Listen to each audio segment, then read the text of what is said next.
Hi, folks. This is Mountain Man coming to you from parts unknown. I hope everyone's doing all right tonight, doing well. And we have a little bit of a simmering issue in Minnesota. So we'll see what's going to happen with that because they're claiming they're going to have a big day Saturday. And we got some agitations and situations that were happening today. We're going to get into that. And what's going on with Donald J. Trump. I've got a lot of things in my thumbnail. We need an American CCOT for all these things that we're seeing. Maybe we'll get one in Greenland. I don't know. Are we going to buy Greenland? I don't know. Is our nation suffering from mass delusions? I think most people in these chats would say yes. But J.D. Vance alluded to that and many other things we're going to talk about. But what do I do while people are settling in, coming into the chats? Everybody's welcome. I play a video so people can get whatever they'd like to enjoy while participating tonight. And even after the live stream, you can watch the chats go by.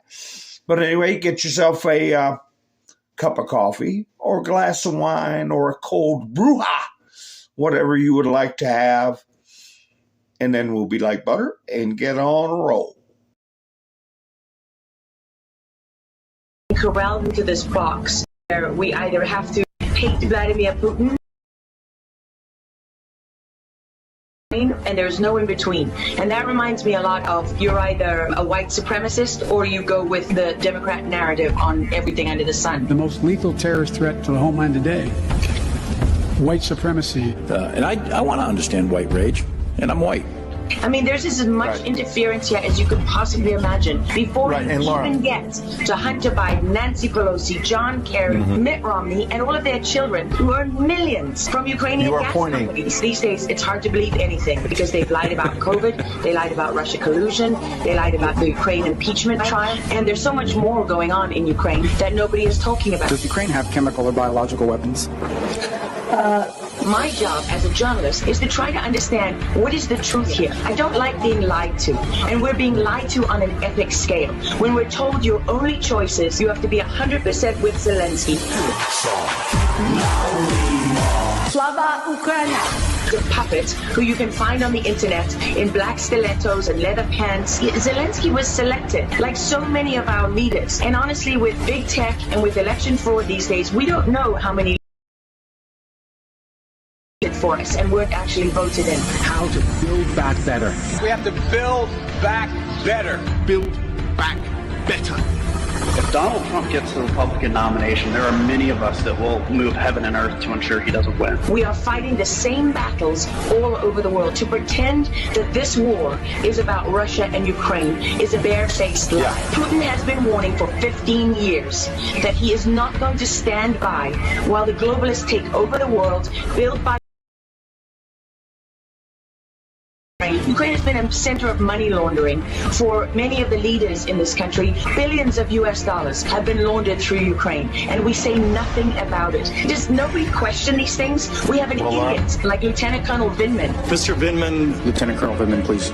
Do you always insist on civilians calling you by your rank? And sits there as a lieutenant colonel. He didn't even make colonel. And he's telling the president of the United States what his policy should be. You have a traitor in the form of Maria Yovanovitch, who was Obama's ambassador, who's telling Ukrainian government officials, don't listen to the will of the American people. In his July 25th phone call with Ukrainian President Zelensky, the president badmouthed Yovanovitch, calling her bad news. I was shocked, absolutely shocked. And then she's given a cushy job for life at Georgetown University, and we're told that the president of the United States cannot say to his foreign counterparts that we want you to look into something.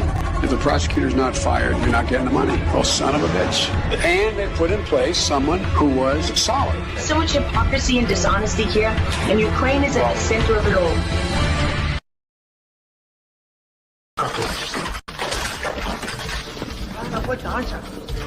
You want to play games? Okay. Come on.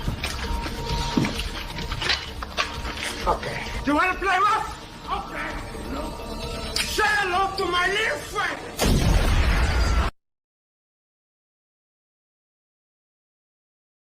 storm zone. Yes, sir. I'm wondering what storm you're talking about.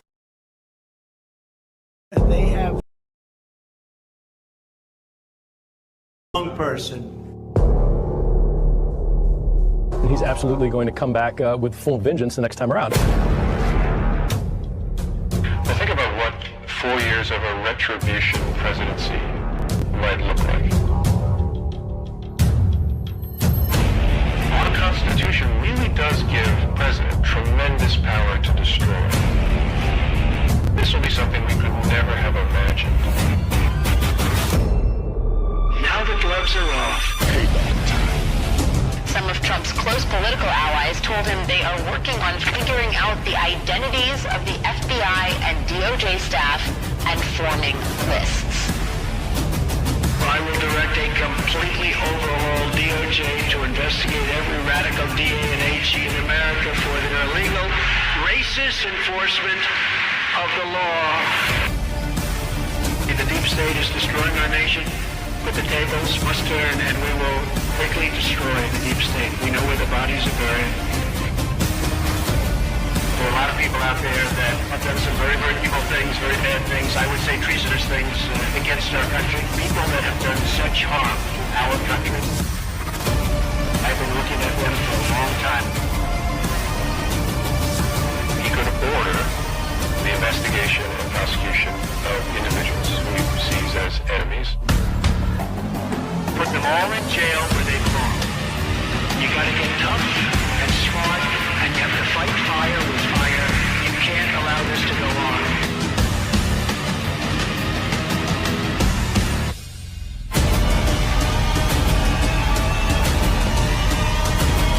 And I will be the one to clean it up. I am your retribution. We will take care of it. We will take care of it. Hi, folks. Yes, we will take care of it. My favorite line out of that whole video is, put them all in jail where they belong. That's my favorite line. So let me see who came here to see me tonight. It looks like a good crowd tonight. Wayne's here. How you doing, Wayne? Thank you for buying me a coffee. Sissy, Robin, Randy, Todd, Rain's here. Let's see. Who else got Colette? Nice to see you. Mr. Kibler. You're our retribution. All right. Robin's here.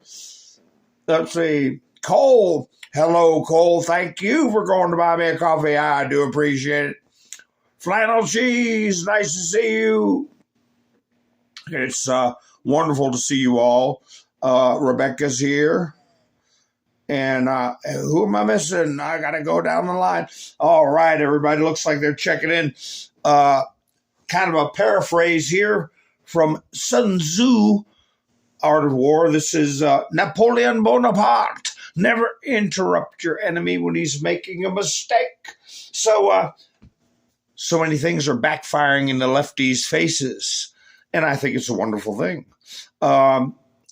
They were asking for it. They were pushing. They were hoping for ICE or the National Guard, whoever would be in their sights, to get into a violent or even fatal confrontation so they could play the victim card. And they got it. And it's backfiring in their face because they don't own the media anymore. We are the media. Okay. And they don't own X, Facebook, all that stuff. They've lost their influence and their outright censorship. And people are speaking up. People are waking up all over the world. How you doing, Pappy? Larry, nice to see you. So, yeah, it's not looking good for them. It is a across the board with normal individuals. That what happened was unfortunate, but justified. So, anybody else talking a bunch of nonsense? The terrible things I heard. I didn't upload some of this so-called speeches and stuff that were coming out because it's just repugnant. it offends the sensibilities. Some of the things that were being said. And it's like Grady Judd. I got a clip of him. And some of these clips, I hope they play all the way through because I was having a devil of a time today. Care, how you doing? Nice to see you. Long time no see. Larry's here. Hi, Larry. Yeah. And, okay, Damon. All right, you're healing. That's good. That's good. Hi, Hawk. How you doing? I will discuss it further in depth later in the broadcast. But I saw Scott Adams' broadcast today. And it was a short broadcast. He was not feeling well. He told his audience that he is in hospice, has been in hospice for, I guess, about a week. And that this may have been his last broadcast today. But if he was feeling up to it, he would reach out to us again. But he had a lot of reconciling to do, a lot of friends he wanted to meet with that he would never see again, is his feelings on the matter. And of course, we all respect his feelings and desires. He's been a wonderful podcaster. A lot of people have enjoyed coffee in the mornings with him. And his videos will be up. And maybe he will rally. Let's hope that he rallies. And as always, we know miracles are possible. They always are possible. So we'll talk about this some more. But I do want to let people know that I'm aware of that situation. Hi, Justin. How you doing? Miss Mendersu, nice to see you. So let's all keep Scott in mind in our thoughts and prayers. So anyway, we're getting back to it. I'll talk about him in a little bit after we talk about some of the stuff that's going on. You see on my thumbnail title, I have Buying Greenland. I'll put up a post where 100,000 per person is what is being floated around in Greenland. And we've been told in the past that the population is about 30,000, according to Steve Miller, maybe a little more. I don't know. So do the math, but the Danes, of course, they are, as we discussed, flexing and acting like they're going to resist that. But we shall see how it all pans out. And I've always said, boy, wouldn't Greenland be a wonderful place for a seacot? An American seacot. Because we have so many things where, they got the Chris Farley meme, would you just arrest somebody for crying out loud? To Kash Patel and Pam Bondi. So we're seeing so much criminality that's coming out. Of course, we got the delusional left who on 5 years almost to the day were laughing, mocking, making so-called memes about Ashley Babbitt, who was nowhere near, physically near Officer Byrd, the guy that owns the daycare center. And they were laughing and have a big old time about Ashley Babbitt. And then you see this dichotomy of how they behave with this person who was so recklessly and angrily piloting a vehicle and found out, as we say. So all these things make me think, all the criminality, all the stuff that's popping up, all the people that's lost their minds on video, committing felonies, insurrection, subversion. That's just the regular populace. But we've got a panic spreading amongst the elites, the elected elites, the so-called elites. Tim Walsh looks like he needs a nerve pill. He looks awful. You can read it in their face. He probably goes to bed every night wondering if he's going to get snatched up. And not for his bluster that I'm standing up to Donald Trump. I'm protecting the people of Minnesota, whether they're in the country legally or not. No. He's worried about things coming out where people are saying it was obvious he knew about this massive fraud since 2018, at least, and allowed it to go on. And so many other things. Did you all find it interesting that this person who assassinated that Minnesota representative and got caught and claimed that Tim Walsh put him up to it? Remember we saw his picture every day on the internet with the mask on, ringing the doorbell, and there was a manhunt out for him. Turned out him and his wife both work for Tim Walsh's office. How come we haven't heard anything? How come we are watching or seeing pop up in our feed live so-and-so going to court, so-and-so going to court, what's his name? Luigi or name it. But you never heard anything about this guy.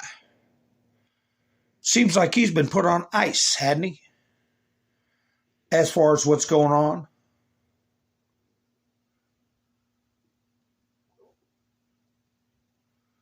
Oh my goodness, sorry about that, Hawk. Hi, Mountain, how you doing? Yes, it's our one chance to save it.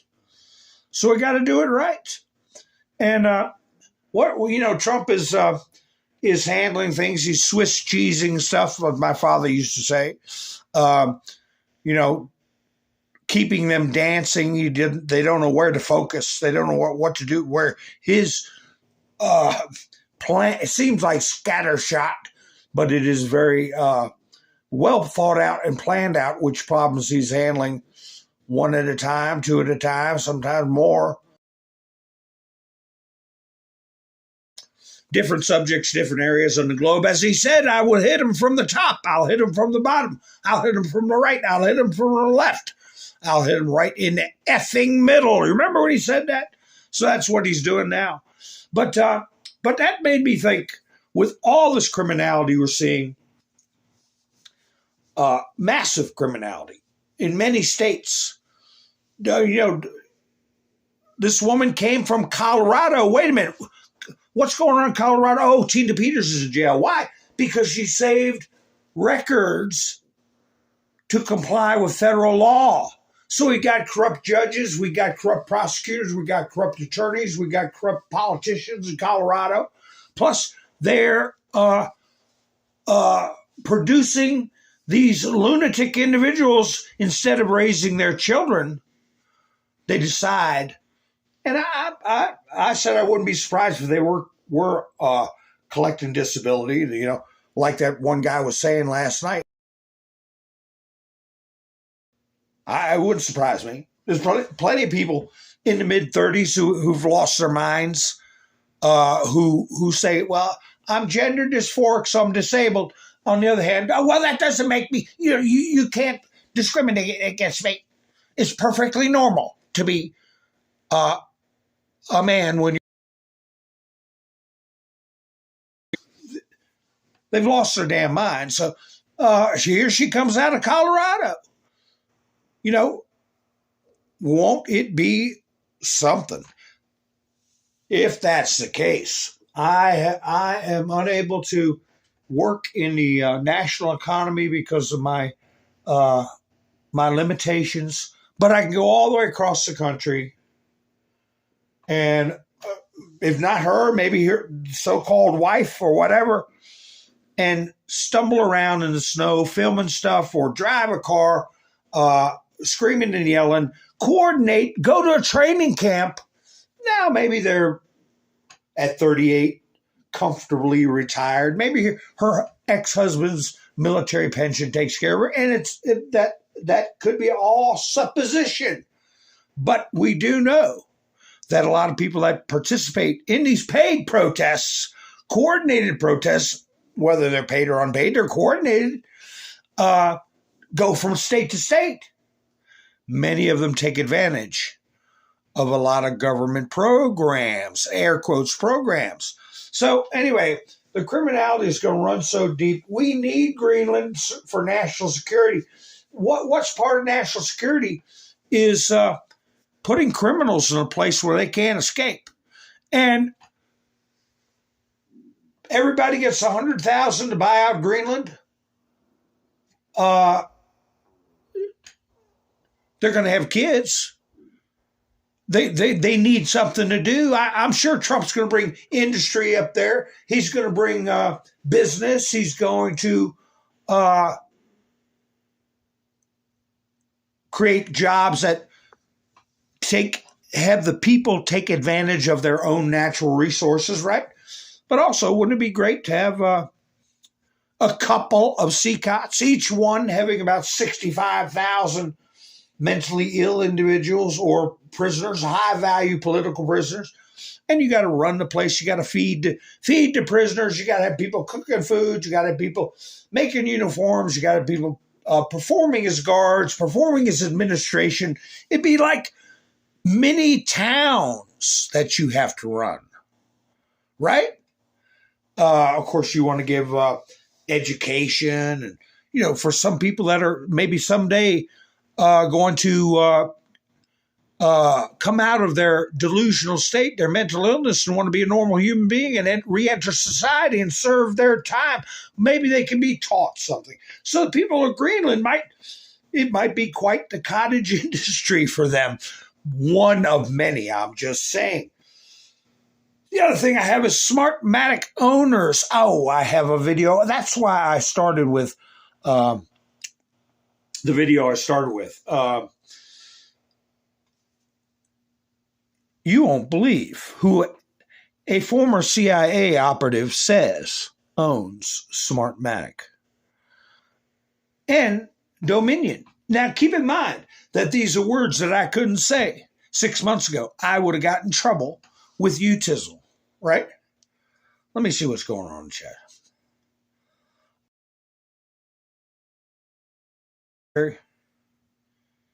Oh, you're having a bad storm. Sorry to hear that. Yeah, I hope that's true, Hawk, prior arrests in Oregon, Washington. Whoa, California. I hope that's so.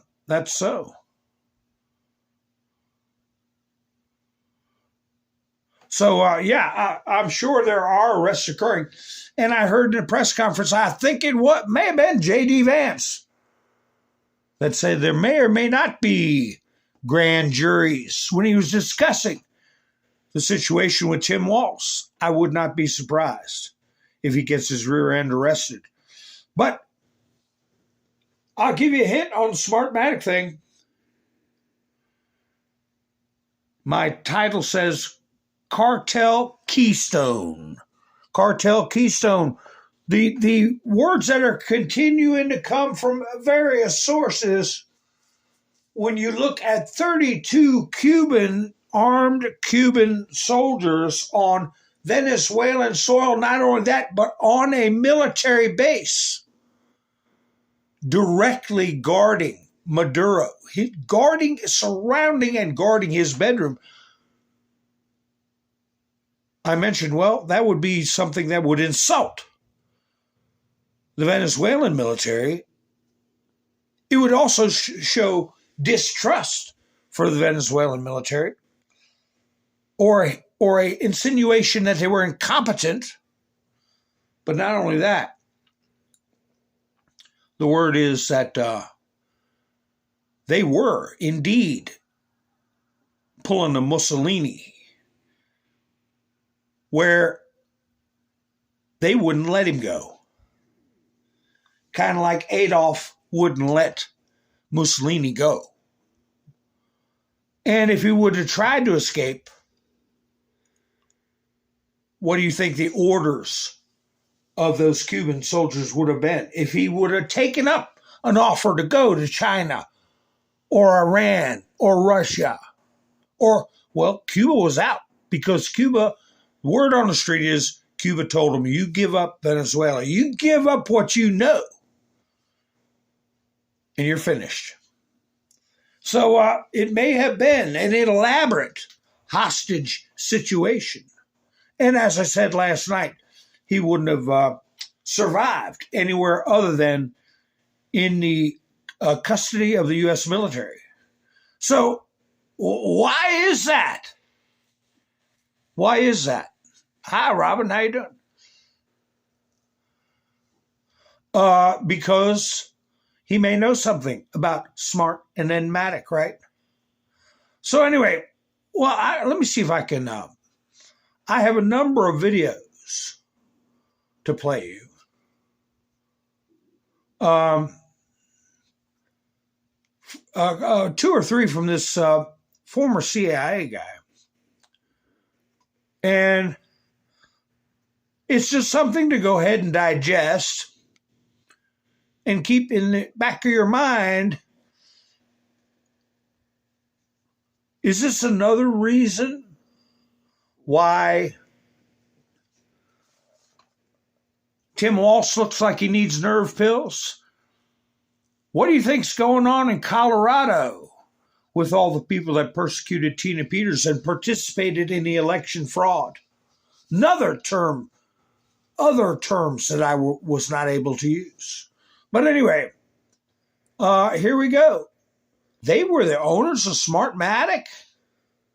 Wait a minute. Nicolas Maduro had Delcy Rodriguez and Jorge Rodriguez were owners of Smartmatic, okay? They're owners of the very system that Smartmatic and Dominion, there is some complex business structures in Curacao where they own, along with Diosdado Cabello, one of the drug kingpin of the Cartel dos Soles, they actually are the owners of Smartmatic through some very complex structures. Harry, let's break that down for people because not everyone is familiar. Smartmatic is the original voting machine company, right? That was created in Venezuela. That partnered with the CNE, that partnered with the Consejo Nacional Electoral to steal the first elections. It was Smartmatic and the CNE together stealing elections in Venezuela. So you're talking about the referendum in 2004. Maduro was going to lose, and that's when his friends in Cuba and Cuban intelligence came to Maduro and they said, we've been working on this system. We've got these lottery machines. And they hired 3 young engineers in that period of time, Antonio Mujica, Roger Peñate, and Alfredo Anzola, to build the first machines and to construct the first source code. The source codes and the machines came from Cuba, and they rescued Maduro from losing in 2004. So, do you see a keystone? Remember the term keystone. And what were we told about the vice president of Venezuela, who's now, as you'll see in posts I put out, and have talked for all the tough rhetoric, fully cooperating with the Trump administration. And they've been told, you either deal with your oil in a way that benefits American interests, not China, not Russia, not Cuba, not Iran, or you don't sell any oil at all. Yes, we will do exactly what you say. Well, she was in Russia the very night, the very morning that Maduro got snatched up under heavy Cuban guard.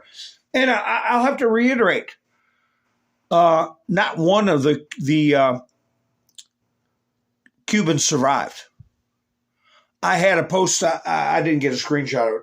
I saw a post where the Cuban government and the Cuban army put out a statement and like memorial pictures of 32 of the soldiers that perished. When you're dealing with communist dictators, listen, you don't fail, okay? Stalin, it's well known to people that pay attention to World War II history or history in general. Stalin let his own son rot in a prisoner camp. He wouldn't trade him for nothing. He said he was a coward. If he was a good son, a real son, and a real revolutionary, he would have died before he surrendered. He was a coward. They could do what they wanted with him. His own son. So what do you think these Cuban guards, they had to succeed? Or, hey, if they were smart, they would have asked for asylum, and they probably would have gave it to them. But propaganda is powerful. It makes people delusional. It makes people throw themselves to the wolves. Just look at what that woman did to herself. So anyway, what's the dynamics with this vice president being in Russia at the same time Maduro's getting kidnapped? Well, as many of us have postulated, that this is an alliance between nations to conduct a police action, military police action worldwide to take down a conspiracy. Okay? A corrupt organization. We can call it whatever we want. A cabal, a cartel, whatever we want. I call them Satanists. I believe she was being told what the deal was as far as her role, and you better play along. But anyway, what is her story? What is the vice president's story? This is why I started with Laura Logan, because she had an interesting guest, and I encourage you to look her up on True Social and follow some of her videos. Her stepfather was Carlos the Jackal. Who's Carlos the Jackal? Very famous, involved in some notorious terrorist acts. But anyway, I'll go ahead and play this. This is the woman that is in charge, de facto in charge of Venezuela right now, that Trump has told you better play ball. After Maduro was arrested with his wife, Delcy Rodriguez, who was vice president of Venezuela at the time, then stepped up and assumed power. Yeah, she has been assumed. Exactly, that's right. Let's talk about that. Her stepfather. Her father, her biological father, was killed. Her mother married the most famous terrorist in the world, Vladimir Ilyich Ramirez, Carlos the Jackal, who the United States and the French captured in the Sudan and was in jail for all these years in France. He killed a couple of French police officers too. So this is a woman that comes with some interesting family values or lack thereof. Well, and Gary, Carlos the Jackal, for people who are not really intimately familiar with his history, I mean, he was arguably in our lifetimes one of the most prolific and violent terrorist leaders the world has ever seen. The OPEC council meeting in Vienna and held them all hostage, you know, in a spectacular terrorist raid years and years ago. And then, of course, the French police went to arrest him, and they knocked on his door, and they were interviewing him, not knowing he was Carlos the Jackal, and he just killed 2 French policemen dead right in the doorway. And so it was years later where we, the United States, tracked him down and brought the French in and were able to capture him, and he faced justice. But it was of many, many years and took a lot of effort. But the fact is Delcy Rodriguez, that anyone would even consider her as the potential leader of Venezuela for any period of time is a little shocking. But the Trump administration here looks like they're trying to do this in bites. So anyway, I remind you, he is they say former CIA. So I take stuff, the import of what he says with a grain of salt, but that's a pretty powerful indicator of her political leanings. But anyway. Oh, yeah, I heard about that officer. It is awful. Penguin posted it. Yeah.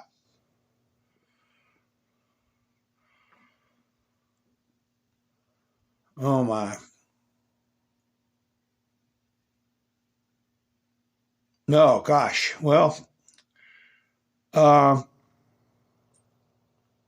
anyway, Carlos the Jackal was involved in a lot of terrorist activity. There's even a movie about him.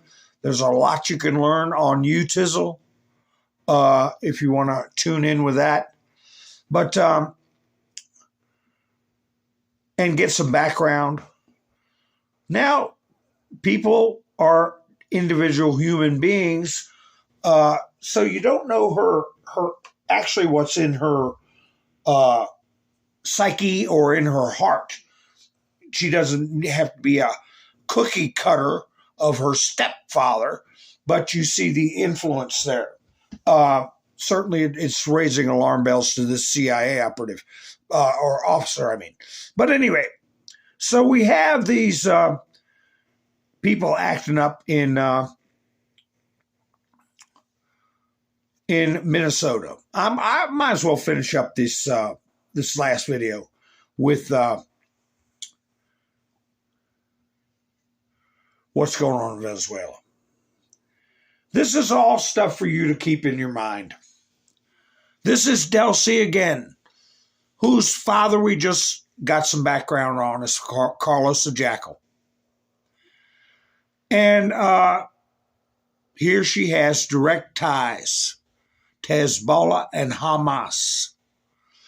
And what did I discuss weeks before the exfiltration of Maduro?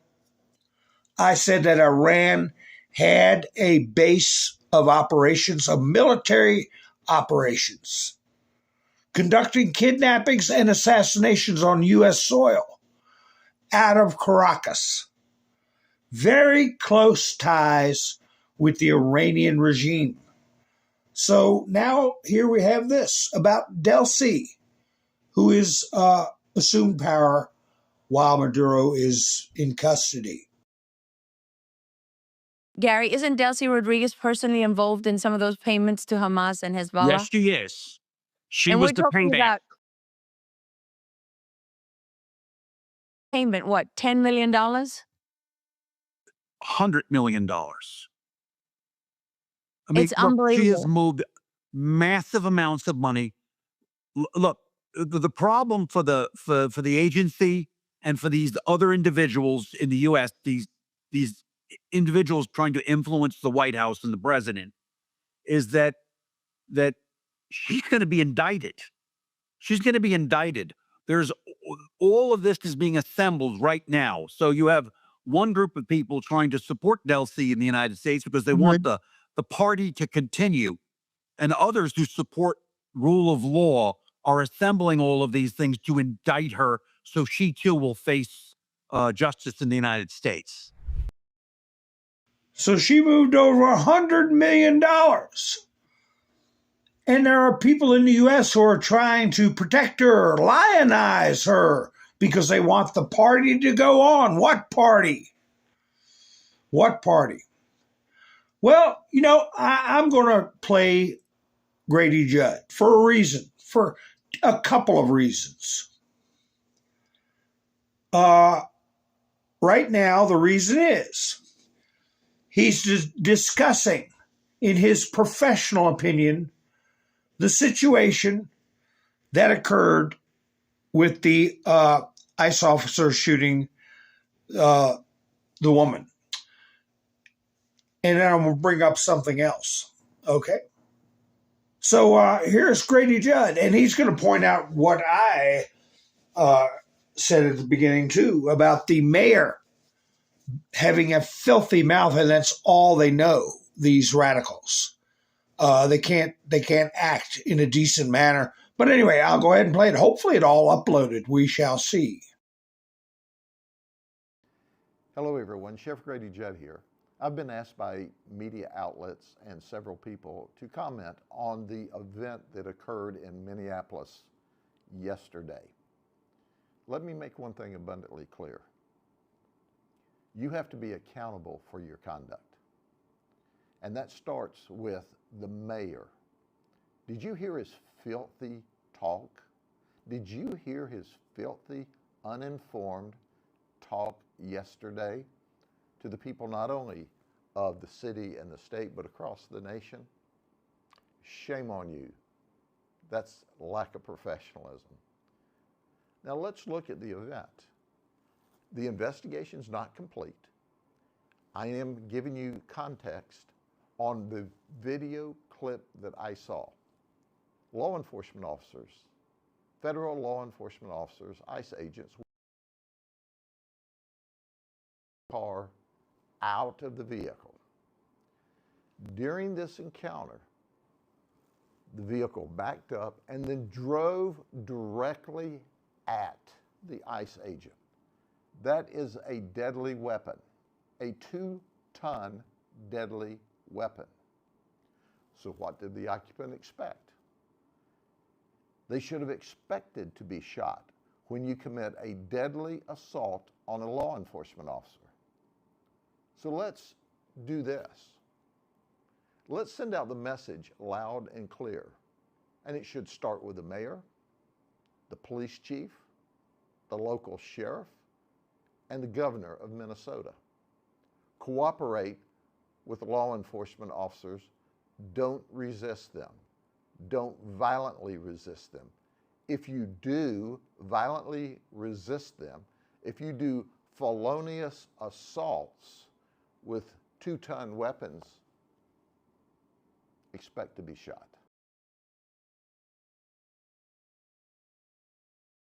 There, but he also condemned the manner in which the situation was discussed. But I was hoping he would get into the fact that these both Tim Walsh and this Jacob Freak have been inciting this, asking for it, pushing for it. But there's another reason I put up Grady Judd. I call him America's sheriff. America's Sheriff Grady Judd. But there's another reason I put him up. Do you all remember some months ago, he did one of the largest drug busts at the airport in Florida, an airport in Florida. I can't remember which one it was. And he did a video. I played a part of the video, and he said, I can't see any way that this amount of drugs had been going through these airports without cooperation from people in the highest levels of the federal government, like Department of Transportation. He was saying that we had drug dealers in the federal government. That was months ago. How many of you remember that? And I had said in the past that I thought Grady Judd was a DAO, directly appointed officer, in my opinion, for the military. But anyway, why do I bring that up? Because Donald Trump paraphrased my favorite line out of the video I play in my intro, put them all in jail where they belong. Arrest them all. They are criminals. Foreign ATM, Somali cash, exodus from Minneapolis, exponentially larger than other major, what? U.S. airports.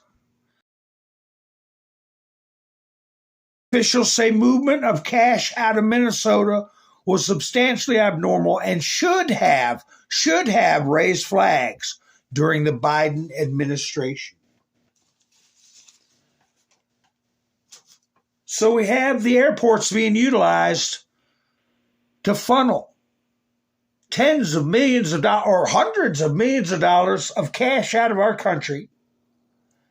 And also, as we learned from Grady Judd, the largest drug shipments in Florida's history being seized.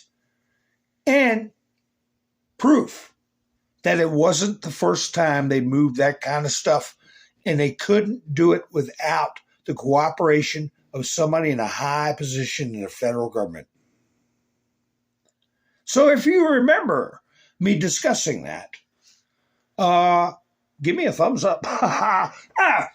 Yes, give me a thumbs up if you liked the video. Even if you don't, give me a thumbs down. Do something. Podge the like button. PODGE, the Podge button, because it helps the video to get around. And if you enjoy my work, I don't know if you noticed it or not, but there's no commercials. Why is that? Because I'm a totally viewer-supported channel. We're starting a second week already. In the second week of the first month of the new year. I have a link in the description for Buy Me a Coffee, and if anybody wants to help out, it's a totally viewer-supported channel. I really appreciate it. I might simulcast later this week to Rumble, but I have to have really good situation conditions for that. I'll talk about that later. But anyway, did you all hear that there was a Colette remembers, yeah. I was talking about Grady Judd in the airports. Massive drug shipments. You know, talking about mass delusions. Look at this reporter. Look at this reporter's face. He's walking away. And he's kind of got a look on his face as, like, are these damn people crazy? He's talking to protesters. He's with CNN. And there's a clip floating around. I didn't get a chance to get it. Where the protesters come up to this female CNN reporter, real hostile. Who are you with? What are you doing here? And she goes, it's okay. I'm with CNN. And they go, oh, okay. You know, because they're all working together. If she just said Fox News or I'm with Susie's podcast or something like that, it'd beat the hell out of her. But anyway, here's a guy from CNN interviewing some of these lunatics that gathered outside a federal building in Minneapolis. I got a couple of clips of that. Protesters getting locked up, getting taken down. We'll enjoy them together. But anyway, listen to this interview real quick. So you hear people screaming. How do you feel about what's going on here in Minnesota? I'm very sad, but I'll tell you what. I think that President Trump and I think this is President Trump is a Russian. I think he's a Russian asset, and he's ripping our country apart. He's tearing us apart. And these people in Minnesota, brown skin and brown eyes. He's a Russian asset, and he's tearing the country apart. You see how effective these illegal psychological warfare campaigns are? When it's been put all across the news, even CNN's reported it, that it was a fraudulent document that the so-called intelligence agencies put out, that it was an artifice made up by Hillary Clinton. Still, this old fart says Trump's a Russian asset when Russia sent a submarine to try to defend a tanker, and Trump took it anyway. You know, that should have been the headline story instead of what this woman did to herself. Or was it a false and then flag? The terms that were used by the White House when the tanker was seized. But anyway, here we go. I'll let the interview finish. And you'll hear CNN at the end correct or dispute the fact that Trump's a Russian agent, and I think that's because they're being made to. So you hear people screaming. How do you feel about what's going on here in Minnesota? I'm very sad, but I'll tell you what. I think that President Trump and ICE, I think this is President Trump is a Russian. I think he's a Russian asset, and he's ripping our country apart. He's tearing us apart. Brown skin and brown eyes. They're doing our work. They're hardworking people. They're trying to make a living for their families. They're doing the work that nobody else will do. Okay. Thank you. So you hear some of the anger, Wolf, of some of the folks who are here. The people are saying, ICE, go home. This has been going on nonstop for the last 2 hours or so. And look, they say they plan to have more actions throughout the day here. Some are mad at Trump. Some are mad at ICE. It's a combination here, but it's all about the loss of life that people watched on that video. Wolf? Yeah. Absolutely, a lot of emotions there. Just to be clear, there's no evidence that Trump is a Russian asset. But thank you so much, Ryan Young. Appreciate it. And let's be clear, there's no evidence that Trump is a Russian asset. Reporting, he said, it's clearly all about, it's not about, some people are mad at Trump, some people are mad at ICE, but clearly it's mainly about the loss of life. When this old fart sits there and says, the brown-eyed people, Trump's against the brown-eyed people, you know, saying the most Archie Bunker-esque racist garbage. But anyway, it's a living, right, guy? It's a living. I am just going to show, I guess I'll show this clip. I might get in trouble. I have another clip of a separate incident that I know I can't play. During daylight hours. This is in Iran. What are they doing to topple the government in Iran? They're using their vehicles to go after riot police. And this isn't too bad, but the one that was during the day from an apartment had a bird's eye view looking down on the road. And man, it was rough. But anyway, here's what's going on in Iran. Something's going to crack there.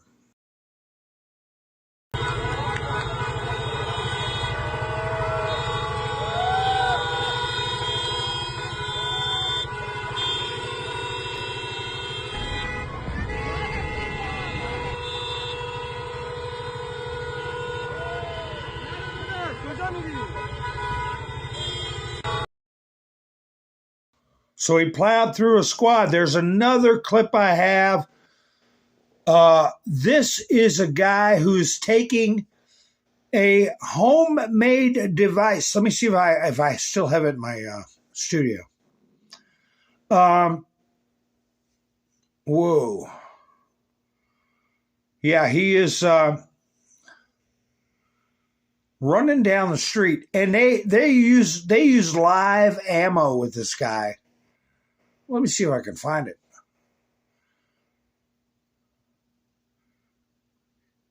Here he is. Now, so y'all know what's going on. You see the white car at the bottom right-hand side, the white car. Behind the white car, you will see somebody who has made himself a homemade device to resist the Iranian Republican Guard. And remember, they're chasing him with motorcycles and they're using live ammo.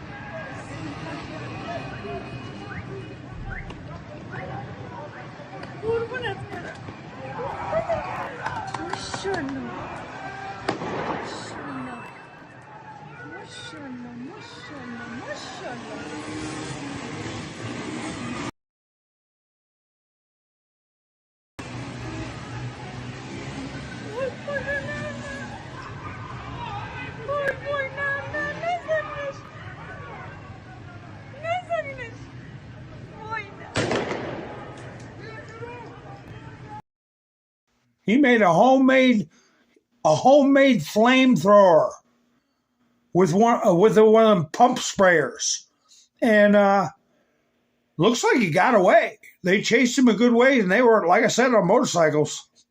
So yeah, it's picking up steam in Iran. But how are things going to happen in Minnesota? Is it going to pick up steam or what? Here you have Mr. Bovino showing up for duty in Minnesota. You'll see some of the ICE agents smile at him when he walks by. Glad to see him there.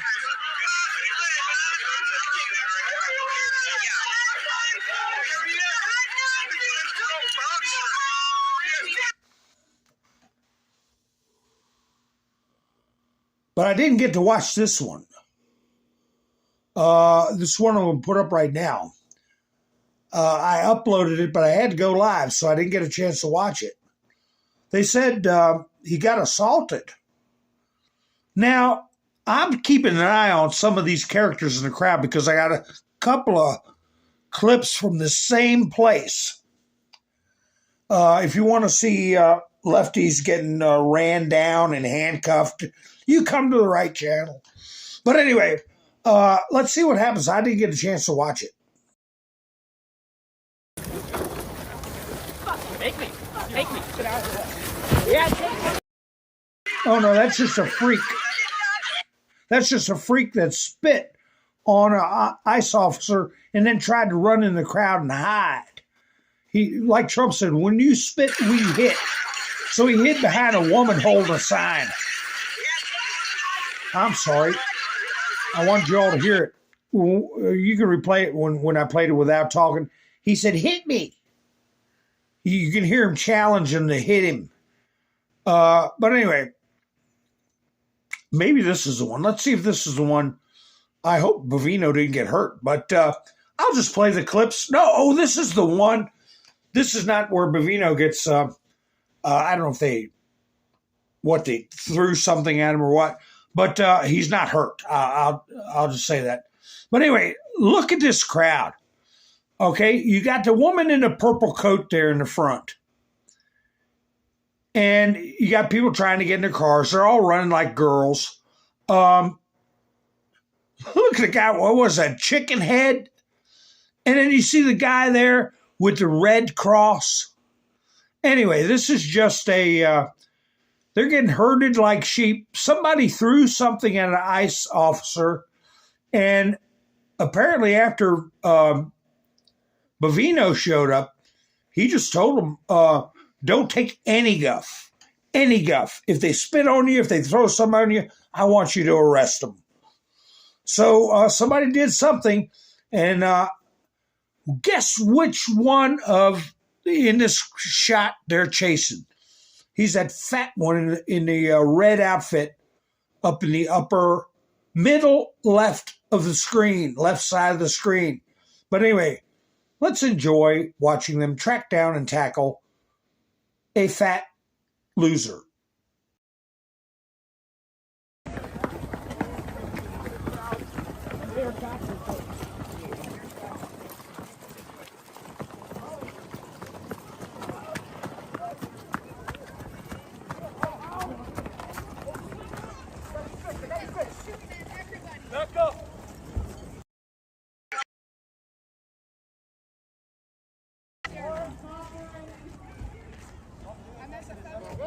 Hey, how's it going, man? Good to see you.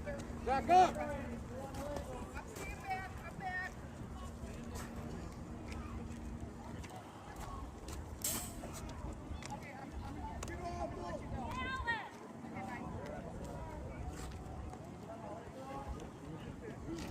Dude, running with all that gear on?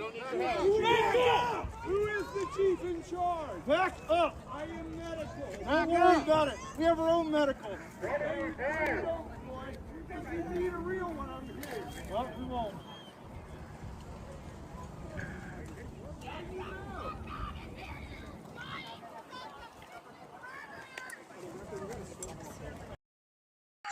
One of them said, "We got our own medic." Yeah, like we're gonna let you check this guy out, see if he's got a bent finger or scraped his knee. Yeah, forget it.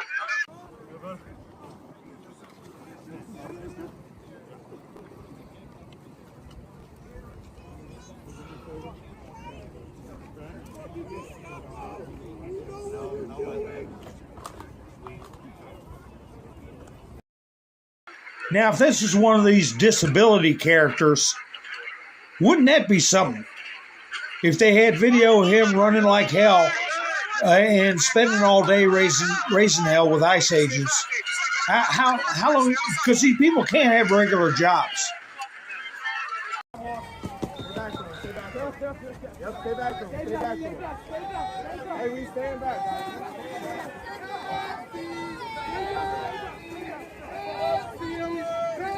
What the fuck are you arresting him for?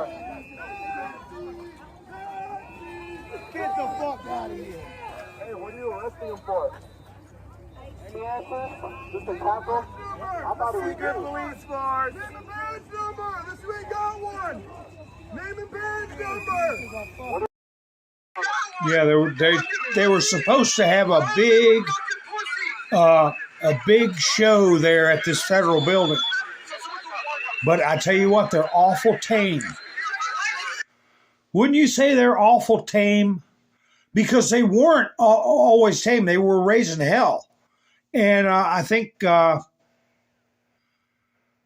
Bovino put the smackdown on them. But here, let me see. Here's another clip. Let me see what this is.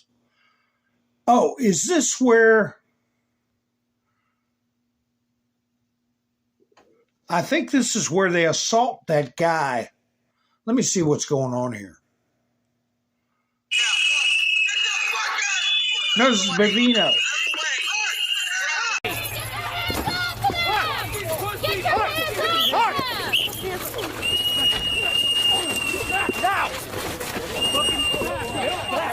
Get the fuck back. Get back. Get back. Good. Who's down there? What's your name? Give me your hand. Who's down there? What's your name? Give up your hand.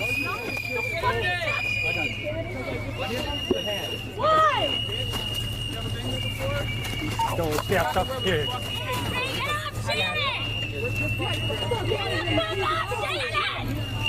Stand back. Not here. Here. Yeah. Down.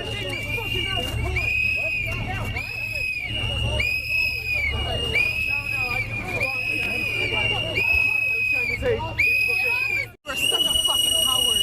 No one's coming for you. Yes, you fucking are. That's why you're fucking not. You're fucking stupid. Abducting people. Pull your mask down. Show us how.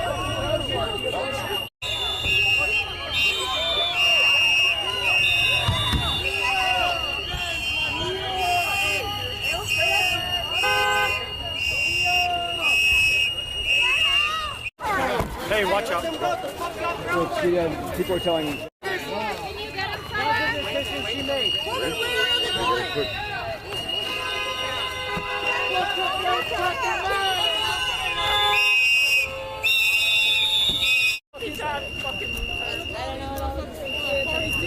Paying for a nice fucking car. Oh yeah, no, the Wish.com plate carrier is really fucking tough. You got those feet. Watch out for that kid.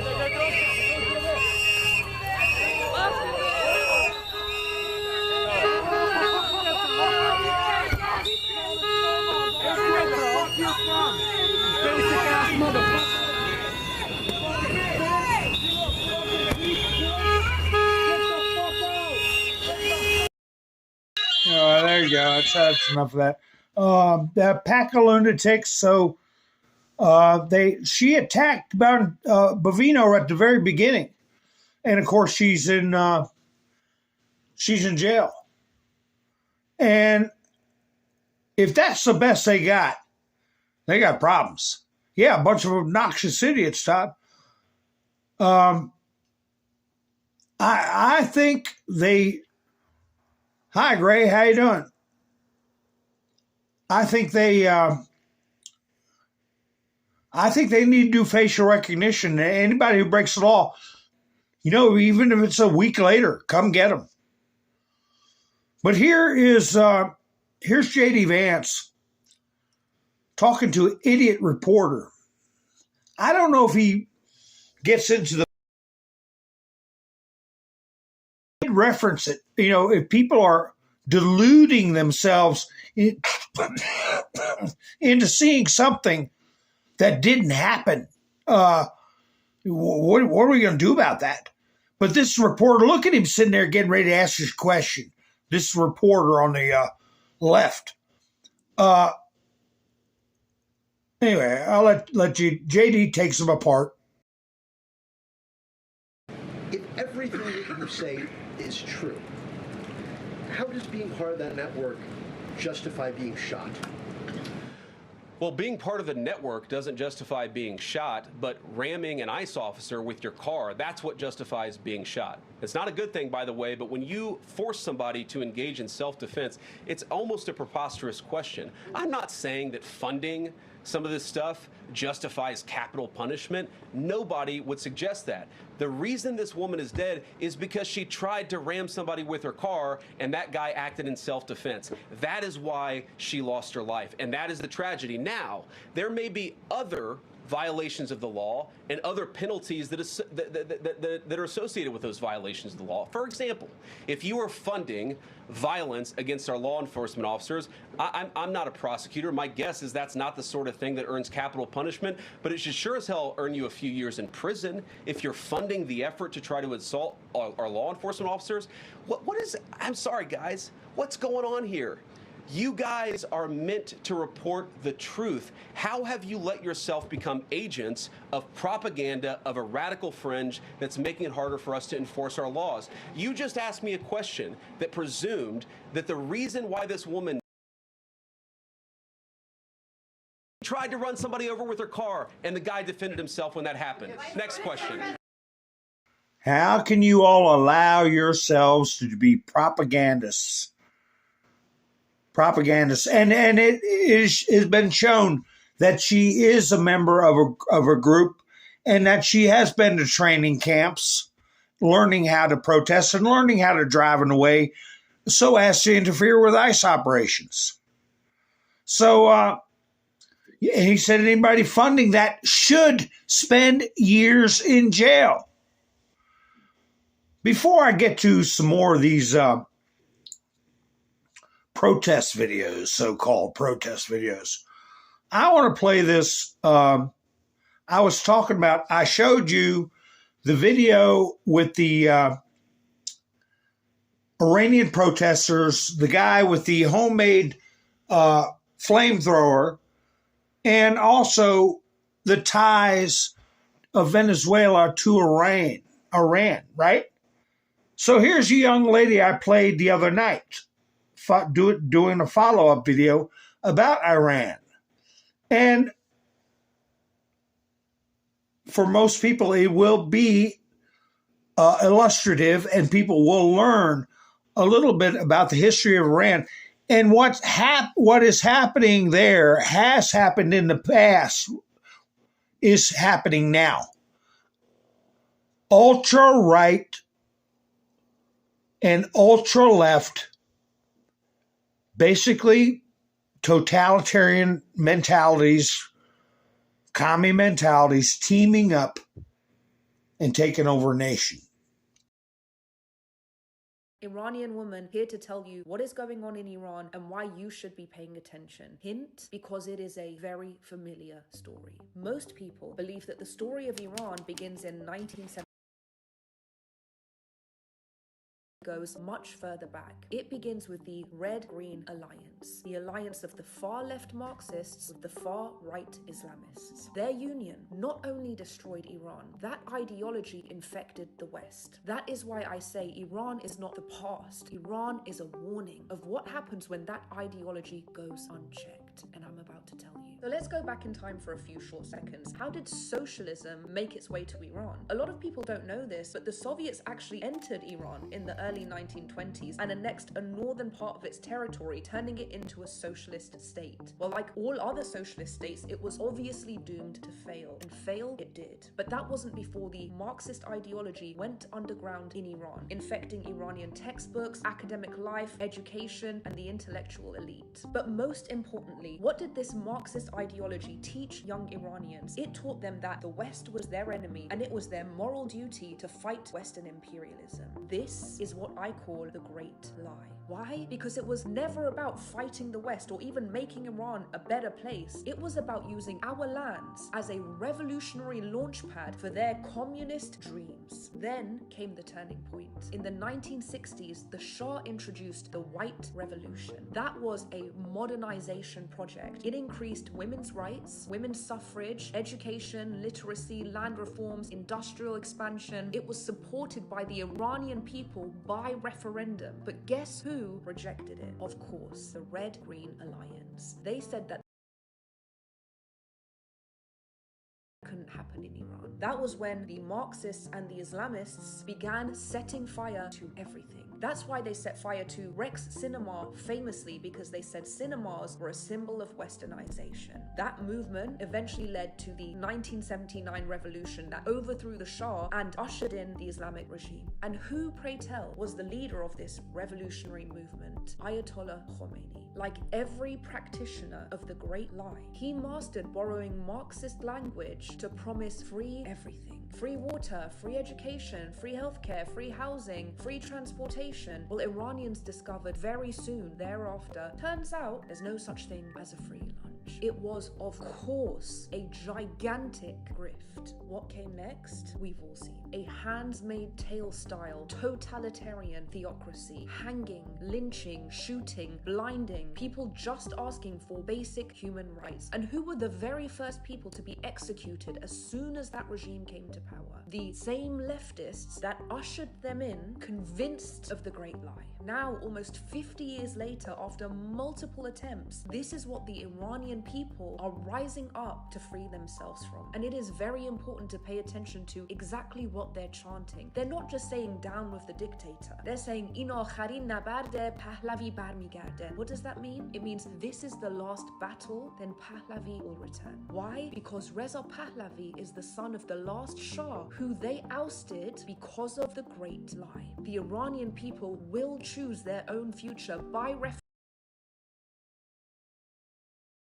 the mistakes of the past. They are calling for Reza Pahlavi as a closing of the karmic loop, a symbolic return to the Iranian civilization that we once knew before we move into an even greater future. That is why you should be paying attention to Iran, because Iran is not history. Iran is a warning. They are not just in the aftermath of tyranny, they are in the aftermath of the Great Lie. And that lie is here on our... Yeah, now who's promising free stuff, free this and free that? Zohran Mamdani. But anyway, she's talking about how the jihadists teamed up with the left, the radical far-right Mohammedans teaming up with the left to overthrow, and then they crushed the left. And that's what's happening here. You see these crazy women with dish rags around their necks pushing for an Islamic State. Speaking of Zohran Mamdani, do I have that video? I want to play you all while I look for that. I got a new video. See what you all think about it. A new video of Joe Biden, 2016.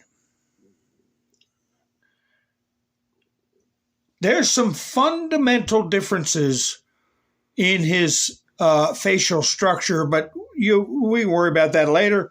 I'm just saying this is the real Joe Biden and not the mask man, okay? This is when he was still in office. Trump had not beaten Hillary yet.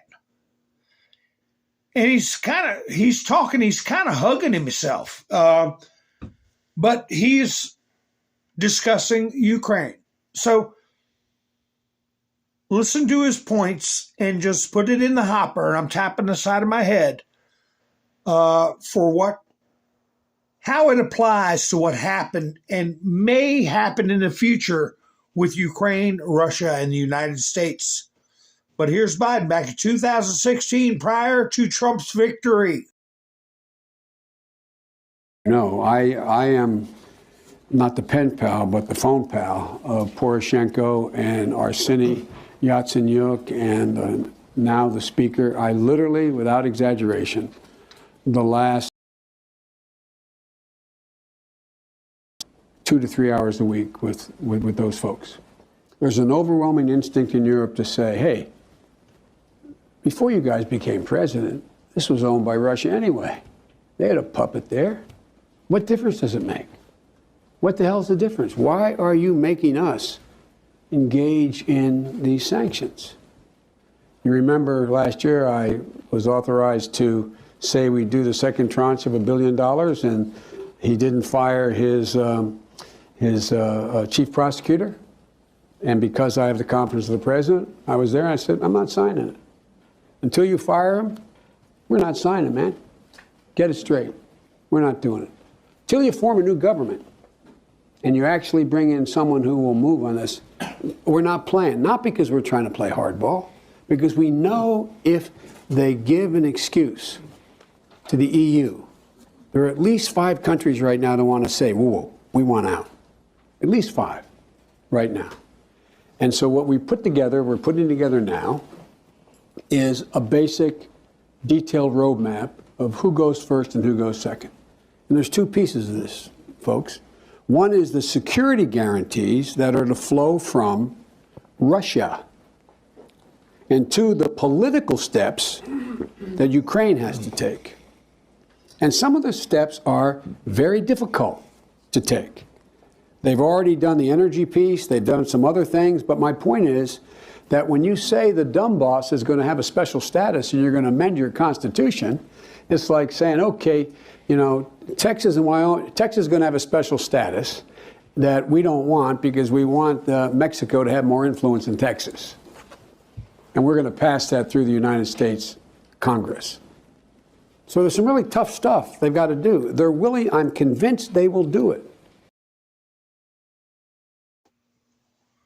So he reaffirms that he held up that $1 billion till the government basically was overthrown, till they got a new government in there. And think of it what you will, but it's a very telling video in a lot of ways, I think. Not only his appearance, but the things that he says. Here's Donald Trump. It was a great honor. Oh, the tough guy, the president of Colombia, Gustavo Petro. Remember? I played that tape. Did anybody else play that tape where he called the leaders in the West a bunch of P3DO files? Remember that? So he went from doing that to calling Donald Trump with his hat in his hand. It was a great honor to speak with the president of Colombia, Gustavo Petro, who called to explain the situation of drugs and other disagreements that we have had. He better watch his ass. I appreciated his call and tone, and I look forward to meeting him in the near future. Oh, okay. Arrangements are being made between Secretary of State Marco Rubio and the Foreign Minister of Colombia. The meeting will take place in the White House in Washington, D.C. And like Scott Adams said, would you feel good about going to the White House after what happened to Maduro? Do you feel like you would walk back out? Well, of course, we wouldn't do that to a head of state who came in good faith to visit.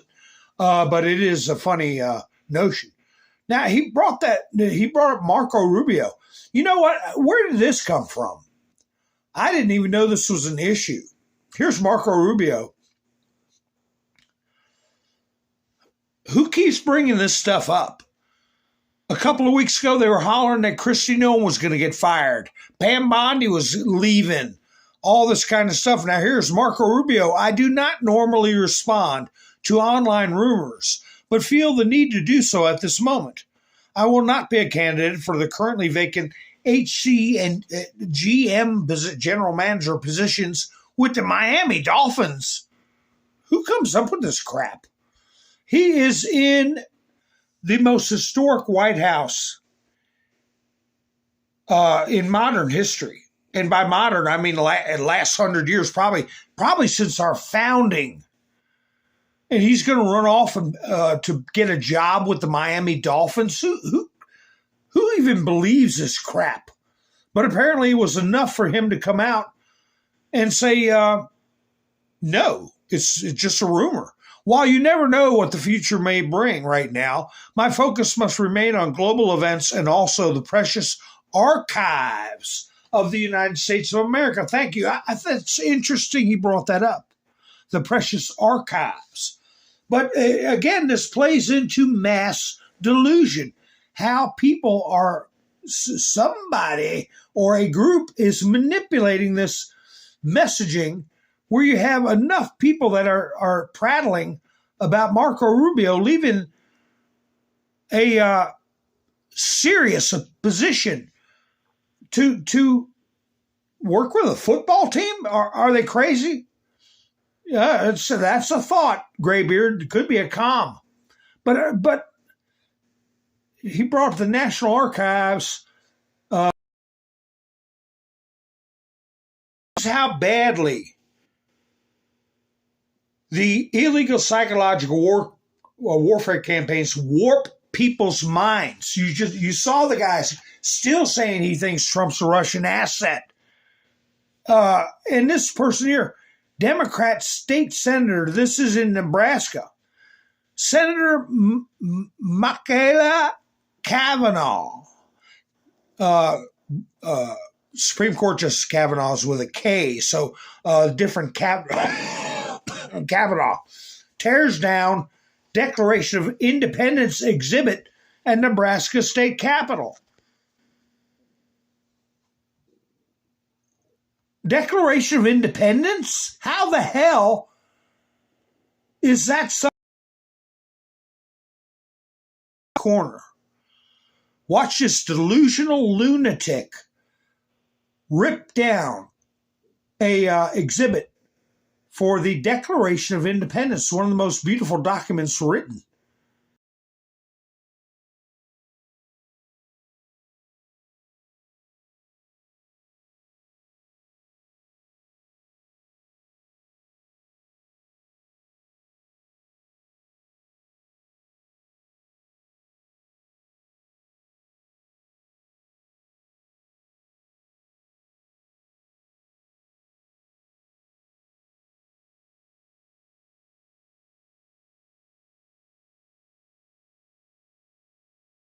And the bureaucrats are just walking by. They don't even notice anything wrong. A security camera car. There she is, ripping it down. This is somebody who's sworn an oath to the Constitution. So you got people attacking our own country. In office. In positions of power. Here's something funny. The answer to the Greenland question. Ms. White put this up. The simple diplomatic solution is Baron Trump marries Princess Isabella of Denmark, and Greenland is given to America as a dowry payment. Hey, Baron, she's not a bad looker. Okay? Think about it, kid. Look at him. His eyeballs are shooting over there at her. But that's the way they did it in the old days. You married the princess and you got a dowry, right? How kingdoms got along back in the day. Here's J.D. Vance. I meant to read this before or after that clip I played of him. J.D. Vance. This is a good one. We ought to add in there, who wants to rip apart the Declaration of Independence? Every congressional Democrat and every Democrat who's running for president should be asked a simple question. Do you think this officer was wrong in defending his life against a deranged leftist who tried to run him over? These people are going to try to arrest our law enforcement for doing their jobs. The least the media could do is ask them about it. And I could play clips where so-called attorneys were hollering for this agent to be immediately arrested. I'm not going to do it. I don't even remember her name. And please, do what you want in the chats, but don't put it in there. I prefer, but do what you want. I don't care what her name is.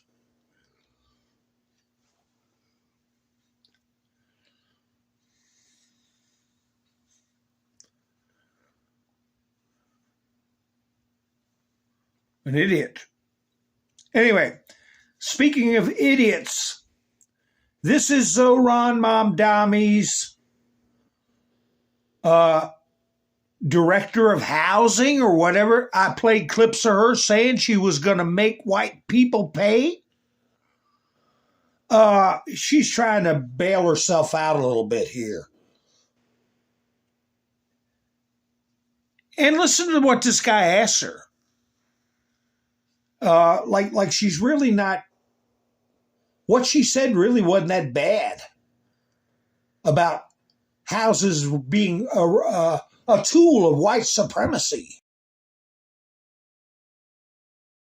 On Twitter about home ownership being a tool of white supremacy. I wanted to give you a chance to respond. You're not out of your mind, right? I don't think I'm out of my mind. Okay. I think that some of those things are certainly not how I would say things today and are regretful. But I do think my sort of decades of experience fighting for more affordable housing sort of stands on its. Decades of experience? How can you have decades of experience? You look like a 15-year-old boy. But anyway, no, you're not out of your mind. That's what he said. It's perfectly reasonable to say such a thing about home ownership. Here's another post from Trump. Breaking news. Numbers released today show that the United States of America has the lowest trade deficit since 2009 and going even lower. In addition, our nation's gross domestic product is predicted to come in at over 5%, and that is after losing at least 1.5% to the Democrat shutdown. So in other words, we could have been at 6.5. These incredible numbers and the unprecedented success of our country are a direct result of tariffs, which have rescued our economy and national security. I hope the Supreme Court is aware of these historic country-saving achievements prior to the issuance of their most important ever decision. Thank you for your attention to this matter. I could see him invoking the Insurrection Act if they don't agree with the president having the power to do tariffs. In a remarkable rebuke of Republican leadership, the House passed legislation Thursday today that would extend expired health care subsidies. The Affordable Care Act is so affordable, we have to do super subsidies to pay for it. Who subsidizes this affordable care? Every American, every American that is trying to hold on to their savings, because when they print money, your savings shrink.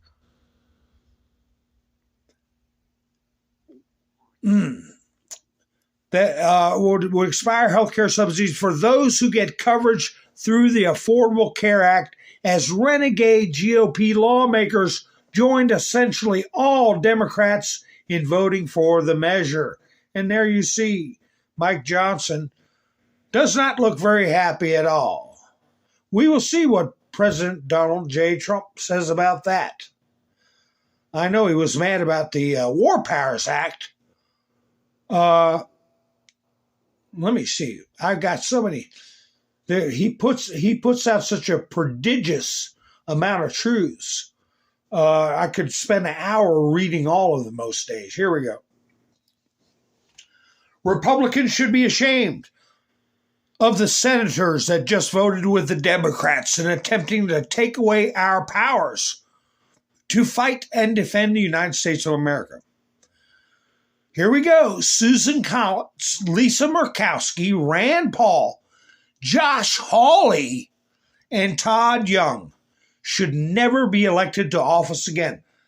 I agree, President Trump.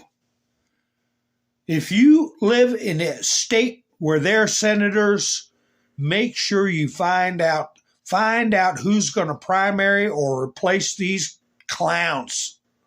Susan Collins, Lisa Murkowski, Rand Paul, Josh Hawley, and I never did trust him, and Todd Young should never be elected to office again. This vote greatly hampers heeding the president's authority as commander-in-chief. In any event, and despite their stupidity, the War Powers Act is unconstitutional. You remember me saying that when they tried to set up Reagan over the Iran-Contra deal? I said they were impinging on his abilities or his powers as president in foreign affairs and armed conflict. But anyway, it was too late in Reagan's term to fight that battle, and that's the way they timed it, too. But anyway, totally violating Article 2 of the Constitution, as all presidents and their departments of justice have determined before me. Nevertheless, a more important Senate vote will be taking place next week on this very subject. So we need to get rid of those losers. Nothing from Trump on the Affordable Care Act. Let me see this one here. Just finished a great meeting with a very successful Intel CEO, Lip Bhutan. Intel just launched the first 2-nanometer CPU processor designed, built, and packaged right here in the USA. Now, this is where the U.S. engaged in a partnership, okay? I'm bringing it up because it's a blueprint for what's coming in the future. I'm telling you. All these things are being put in place to replace the income tax, not just tariffs. The United States government is proud to be a shareholder of Intel and has already made, through its USA ownership position, tens of billions of dollars for the American people in just 4 months. We made a great deal, and so did Intel. Our country is determined to bring leading-edge chip manufacturing back to America, and that's exactly what is happening. He's also replacing this BS where big windfalls, 100% victories in stock markets are going to be cut off to these senators.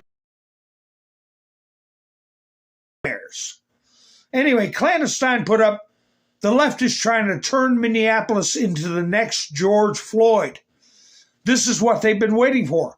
Now they're planning to unleash protest riots across the nation, all in an attempt to prevent the exposure of their crimes. I was going to put a picture of Tim Walz up and say, the walls are closing in, the WALZ, the walls are closing in. That might be my thumbnail in the future. Unfortunately for them, Trump knew this was coming and has a plan in place. Federalized Quick Reaction Force, National Guard, on standby in every state. And the Supreme Court essentially gave Trump the green light to invoke the Insurrection Act and send in active duty U.S. military. If the Dems want to riot and throw a fit, let them. They are walking right into a trap. They are about to give Trump the optics to justify invoking the Insurrection Act, which will allow U.S. military to come in and secure cities, and Dems and their brown shirts start rioting and the public see that intervention is necessary. Trump will act. Trump is giving them just enough rope. And I concur with that. You know, I heard the Insurrection Act, they added, the Posse Comitatus Act, I'm sorry.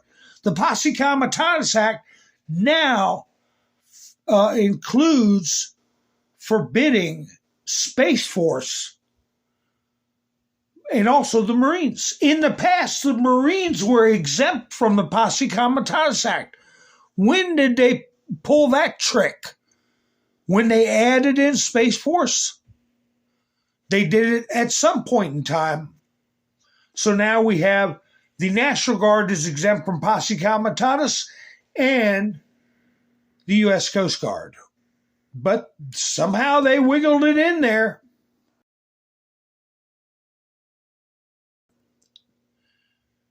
New Greenlandic opposition leader calls for direct talks between Greenland and the U.S. without Denmark. Accuses Denmark of antagonizing both Greenland and the U.S. The comments come as the Trump administration is reportedly considering paying $100,000 to each resident of Greenland. Well, if it's each resident and you have 4 people in your family, you'd do very well, wouldn't you? Especially in Greenland. They're poor. I mean, they get welfare from Denmark, and it ain't that great. They keep claiming that Greenland belongs to the Greenlandic people with everybody when everybody else is listening, said Nalarek Party leader Pele Broberg. And the next moment you hear them talking about the integrity of their territory, the kingdom's territorial integrity, which means they just reduced us to lines on a map instead of a people. So who do you think's going to win that little battle if it comes down to a referendum in Greenland?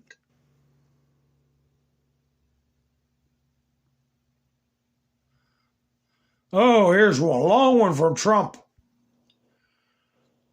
Remember, he is knocking BlackRock and all these other big corporations out of buying mass house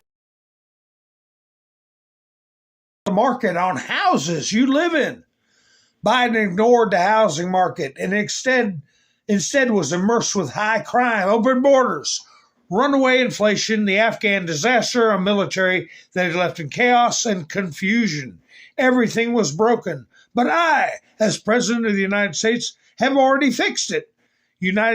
Now I am giving special attention to the housing market because I chose not to sell Fannie Mae and Freddie Mac in my first term, a truly great decision, and against the advice of the, quote, experts, it's now worth many times that amount, an absolute fortune, and has $200 billion in cash, roughly 4 times that of Harvard.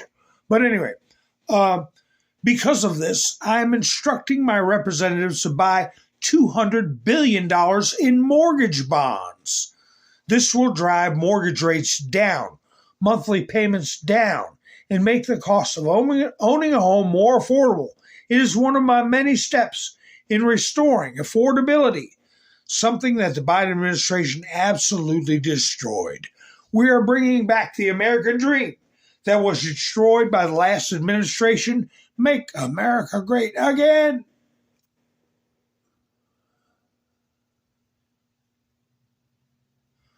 Oh, I put it a little comedic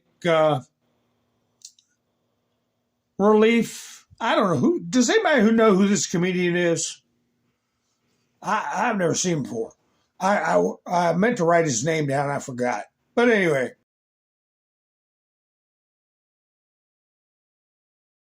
Right now, the woke white women trying to stop ICE at the Home Depot parking lot. She's got like her Lululemons on, and she's got like the Starbucks. She's like, how can you do this? How can you separate him from his family?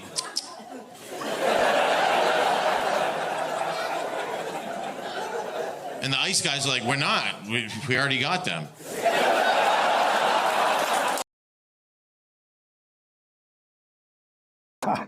Are not falling for the old BS of separating families. Anyway, let's see some more screwballs acting up. Let me see here. What is this? This is all around that federal building. Protesters clash with federal agents after fatal ICE shooting in Minneapolis. How many? Well, I don't want to be sexist. Let's just watch it.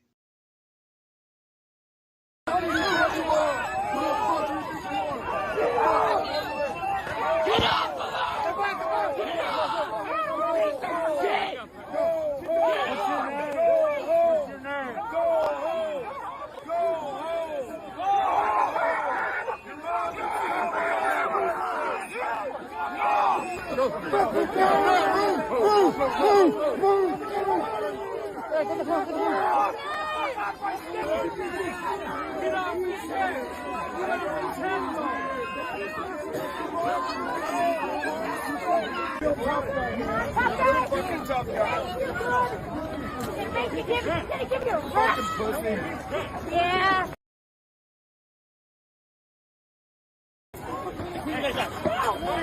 Leave her alone.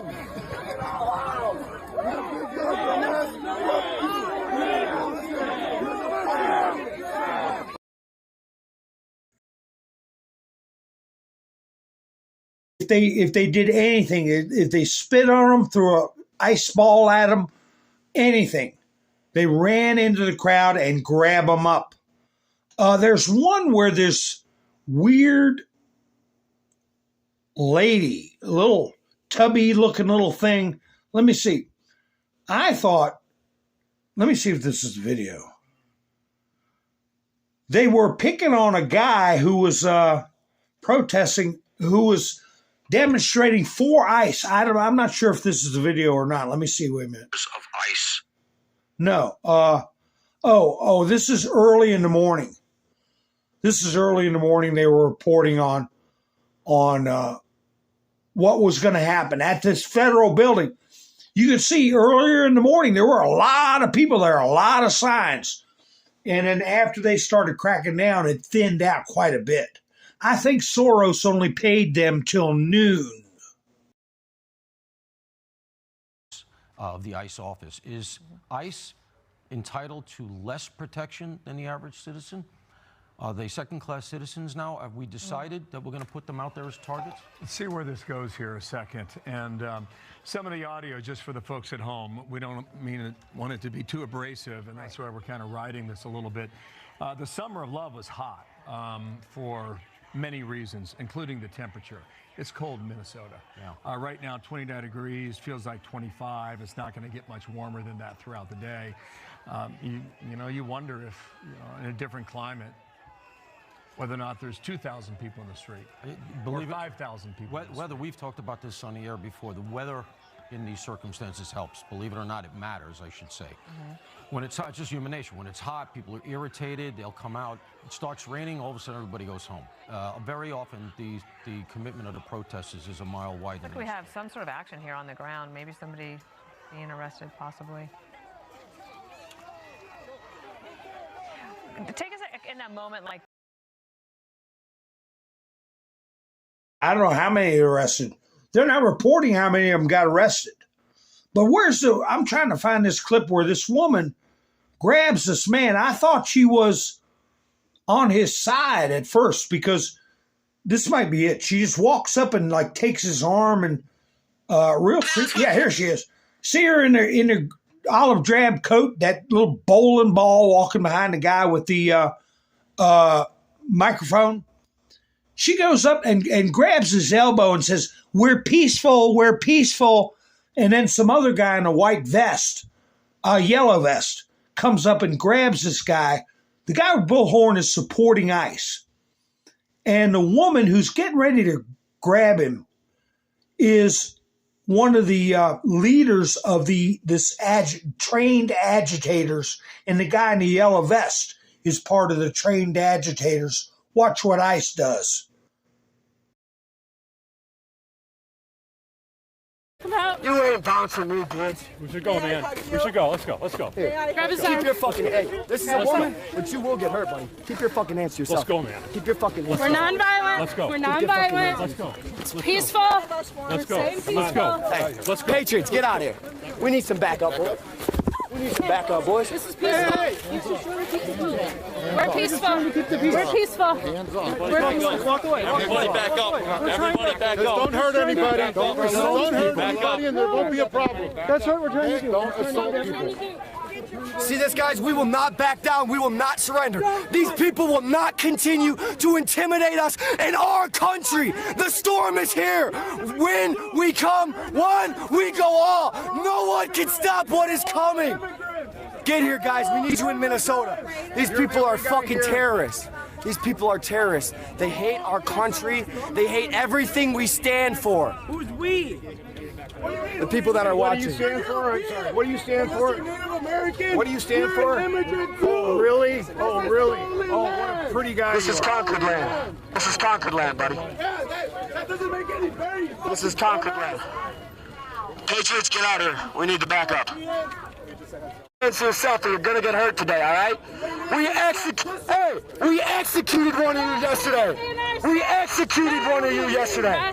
You understand that? Don't cover him. Don't feed the trolls. Don't feed the trolls. Don't give them the press. You're just talking to white supremacists. Do not give him your attention. Do not give them attention. You guys keep playing stupid games. You're gonna keep getting stupid prizes. You guys will continue to be killed if you keep trying to harm. Agitator. I think he's a paid agitator. I think they know each other. Did you hear what he was saying? He was saying all the CUE sayings, and then he was saying, "We executed one of you yesterday." Who would talk like that? Nobody in this group would do that to agitate a crowd. I think they're on the same team, if you ask me. Either that or that boy's got a bad attitude and doesn't represent me or CUE. Here they're talking about Tim Walz. The walls are closing in on Walz. But anyway, that he knew about this fraud and stuff since 2018. People are going to be wondering, when the hell is somebody going to get arrested with all the stuff being just dumped out? Chair recognizes Ms. Luna. Thank you, Chairman Comer. Honorable Robbins, based on your record before your committee, when did Governor Walz first become aware of widespread fraud in Minnesota social service programs? I would assume that he has been aware of it since he ran for office for governor in 2018. By 2017, DHS investigators warned CCAP fraud could exceed 50%. What was that information elevated to the governor's office? Yes, there was an OLA report. Thank you, ma'am. By 2020, state officials knew Feeding Our Future invoices were fraudulent. We know that payments continued to the AG's knowledge. Did they continue to the governor's knowledge as well? Yes. Attorney General Ellison agreed on tape to fight Minnesota's own Department of Human and Health Services in exchange for Somali political and financial support. In your personal opinion, do you believe it is a possibility that Governor Walz also made that personal deal, or that he at least knew about the Attorney General's agreement? I don't know. Okay. I don't want to rehash what you guys have spent hours answering. We know that there's a big issue with the fraud in Minnesota. So on a number of things, I'd first like to point out, thank you for being here today, but because of your testimony and because of some of the evidence that we've seen brought forward, as well as I'm sure the fact that this committee, I assume, at Chairman Comer's direction, will be soon subpoenaing AG Ellison, I would like to make criminal referrals regarding Governor Walz as well as AG Ellison. As you know, U.S. Code 371 and U.S. Code 2, which deals with criminalized conspiracies to defraud the United States and establishes liability for individuals who knowingly aid or abet the commission of federal offense, includes willful blindness or deliberate inaction where duties to act exist. So I will be referring them later on today. Now, normally I'd be going, yay, criminal referrals. But hey, we heard about a criminal referral for Dr. Fauci, right? From Rand Paul. How long ago was that? 3 years ago? And nothing ever came of it. Nothing ever came of it. What's this one? I got another one here. Is this another lunatic left? Federal aid go up on this. Have you all heard about this? This happened, I guess, about 5 o'clock today. And they were saying it was Border Patrol. But then everybody started backtracking. And not a lot of information came out. Have you all heard anything on this? Trains. That train is still running as we have been seeing while we're out here. But again, we are still waiting on more information. Traffic is slow moving in all directions besides the closed lane. But again, neighbors here are urged to use caution in the area. So we will be sticking out here, of course, getting more information. Most of the neighbors are on the other side of where this is all blocked off. But this gives us a big view of what's going on here. Now, again, Deb, I will let you guys know that we still, again, do not have much information at this time. The FBI are investigating and will be sure to keeping on top of things and letting you know. So anyway, I'm not sure if somebody died or what happened. They say people called from and reported it, but no, nothing real solid on what happened. Hi, Yvonne. How you doing? Yeah, I'd be home too. I would stay warm too. What are these people doing out in 25-degree weather? Happened Saturday. They're all promising a big show Saturday at noon. I guess that's when George Soros ordered them to show up. Here's McDonald's. Here's a McDonald's in trouble. Report.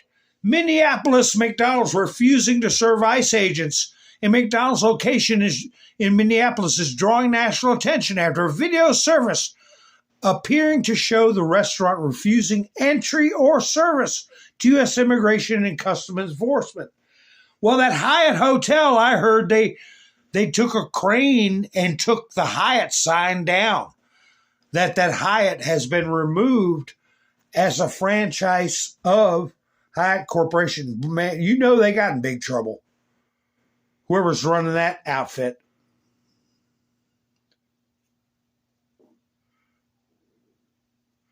Yeah, it doesn't mean it's not real, yeah. I don't know what happened with it. It got shut down pretty quick. The reporting on it got shut down fairly quick.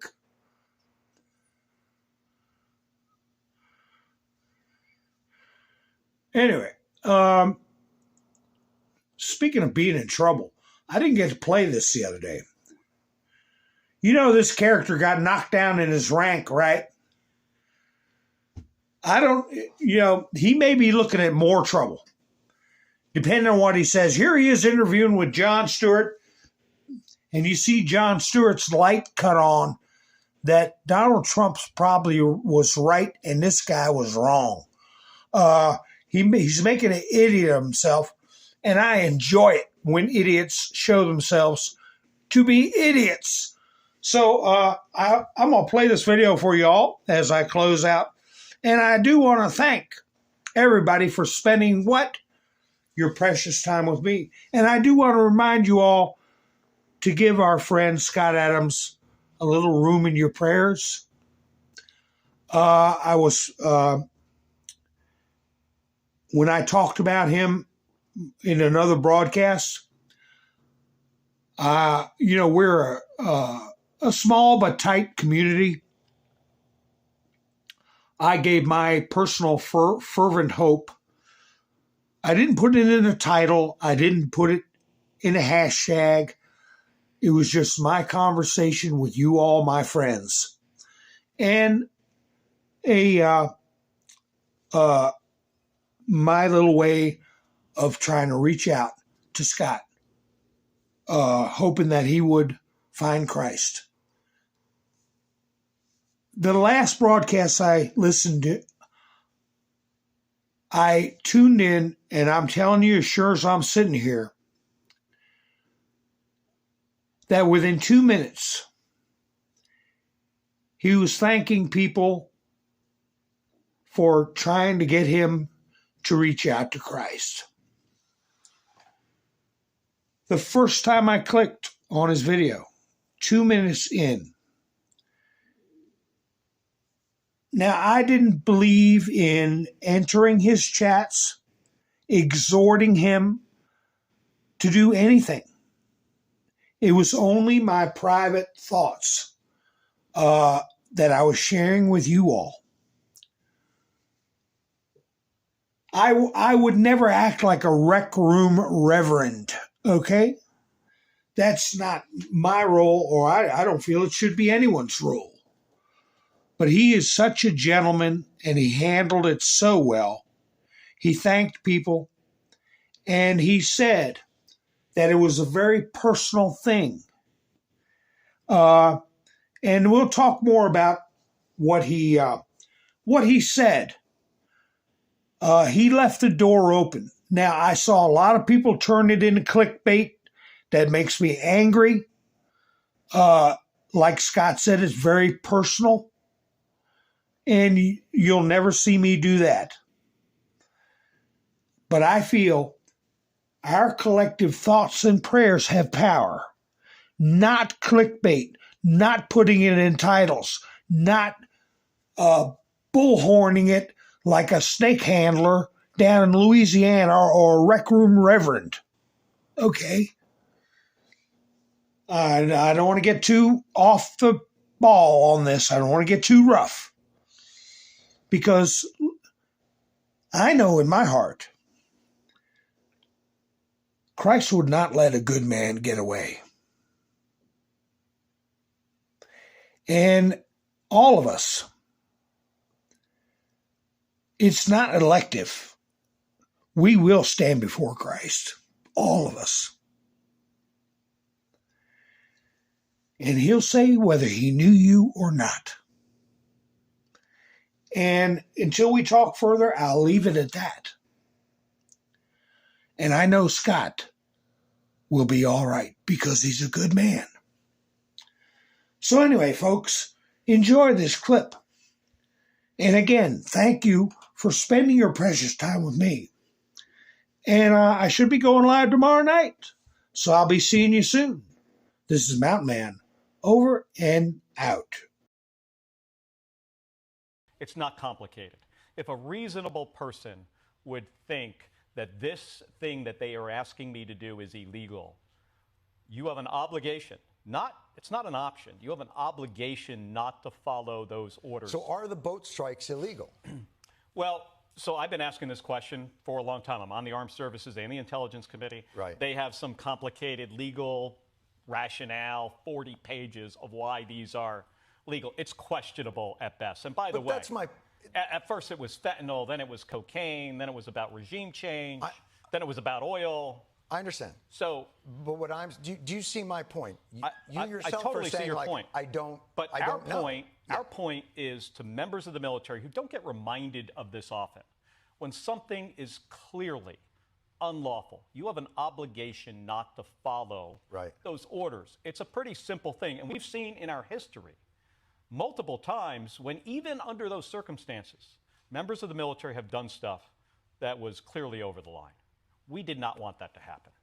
Under the Obama administration, they did extrajudicial killings of an American citizen through drone strikes. Like, we criticize that. That's my point is there's enough gray area in some of these actions.